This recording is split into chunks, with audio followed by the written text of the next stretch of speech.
خب با نام خدا، ما امروز در مورد کاشت بذر میخوایم صحبت بکنیم. اگر یادتون باشه در کلاس‌های قبلی ما صحبت کردیم، گفتیم که کاشت بذر در کشاورزی کلا به دو گروه اصلی تقسیم میشه، به دو شکل انجام میشه. یکی کشت مستقیم داریم که در اون بذر رو مستقیما در زمین اصلی میکاریم و در اونجا سبز میکنه، رشد میکنه، به محصول میشینه.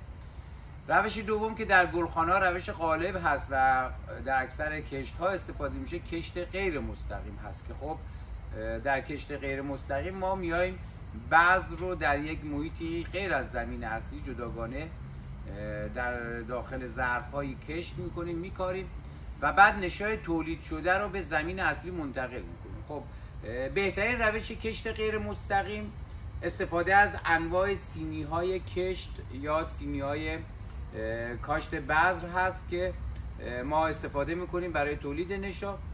سینی‌های نشایی که در بازار موجود هستن تنوع زیادی دارن. در درجه اول ما میتونیم سینی‌ها رو به دو گروه اصلی تقسیم کنیم. یکی سینی‌هایی که از پلاستیک‌های سخت ساخته شدن و دوام طولانی و مدت دوام طولانی دارن و مدت زمان زیادی میشه ازشون استفاده کرد. یک سری سینی‌های نشایی هست در بازار که سینی‌های تلقی شکل هستن. خب اینا خیلی سبک هستن و خب خیلی مقاوم نیستن، معمولا 1 تا 2 دور قابل استفادهن. زمانی که این سینی‌های نشا خب دچار شکستگی میشن یا خراب میشن، خب ما دیگه از اینا استفاده نمی‌کنیم و سینی جدید استفاده می‌کنیم. بنابراین از لحاظ جنس ما دو نوع سینی نشا در بازار داریم، سینی‌های تلقی و سینی‌های با پلاستیک‌های سخت با دوام و عمر زیاد که از اینا ما میتونیم استفاده کنیم. خیلی تفاوت آنچنانی نداره، فقط اینا قیمتاشون یه مقدار با هم متفاوته، ولی غالبا سینی‌های نشای تلقی به خاطر وزن کمتر خب و انتقال نشای راحت‌تر و در داخل سینی‌هایی که جنس تلقی دارن و نازک هستن نشا خیلی ساده‌تر و راحت‌تر خارج میشه. بنابراین در داخل گلخونه‌ها استفاده از این سینی‌ها خیلی رایج‌تر هست.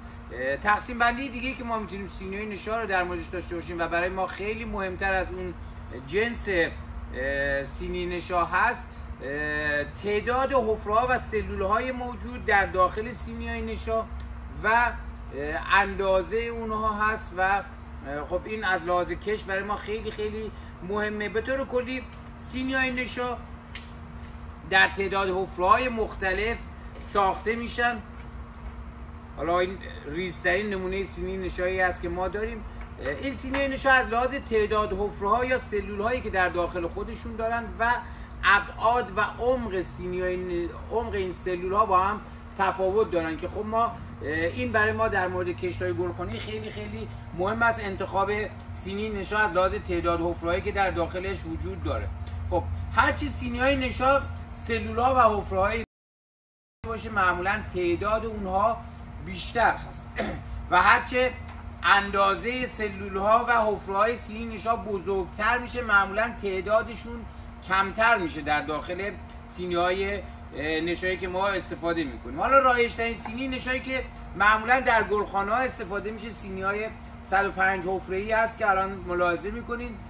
غالبا برای کشت گوجه، خیار، فلفل، بادمجان، کاهو، کلم بروکلی از این سینی نشا خیلی استفاده میشه و کاربرد خیلی زیادی داره. ولی خب تفاوت اینها چی است از لحاظ اندازه حفره و تعداد حفره‌ها و نحوه استفاده و کارکرد اونها؟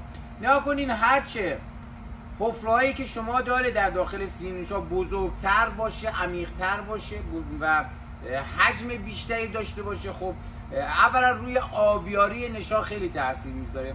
سینی‌های با حفره‌های ریز و کوچیک معمولا خیلی حساس هستن به تنش‌های کم آبی و خیلی باید آبیاریشون با فاصله نزدیکتر انجام میشه و شما دقت بیشتری در آبیاری اونها باید داشته باشید. هرچی سینی نشا حفره‌هاش بزرگتر باشه خب طبیعتاً حجم بیشتری آب میتونه در خودش ذخیره بکنه و مدت طولانی‌تری میتونه حفظ رطوبت داشته باشه. بنابراین به آبیاری حساسیتش کمتره و به تنش‌های کم آبی حساسیتش کمتره. نکته دوم، هرچه حفره‌های شما سلول‌های شما کوچیک‌تر باشه خب معمولاً زمان انتقال نشای شما باید سریعتر و زودتر انجام میشه، چرا که خیلی زود ریشه های گیاه این فضا رو خیلی سریع پر میکنه و به زمان انتقالش نزدیک میشه. ما زمان انتقال نشا خیلی برامون مهم هست. ما میگیم نشا رو زمانی از داخل سینی به داخل زمین منتقل میکنیم که نشا در حال رشد و ریشه اون کاملا فضای داخل حفره سینی رو کاملا پر کرده باشه. هرچی سینی شما حفره‌هاش کوچیک‌تر باشه این فضا سریعتر پر میشه و بعد از اون چون به کمبود مواد غذایی و آب برخورد میکنه رشد نشا متوقف میشه. بنابراین شما اگر از سینی‌های نشا با حفره‌های بزرگتر استفاده کنین خب طبیعتاً زمان و فرصت بیشتری به شما برای تا زمان انتقال نشا به شما میده. هرچی نشای شما سینه شما کوچیک‌تر باشه شما زودتر باید نشات رو به زمین منتقل بکنی و حساسیت هم به آبیاری و تنش‌های خشکی بیشتر خواهد بود. نکته بعدی که خب خیلی مهم هست برای ما در مورد سینی‌های نشا این هست که در مورد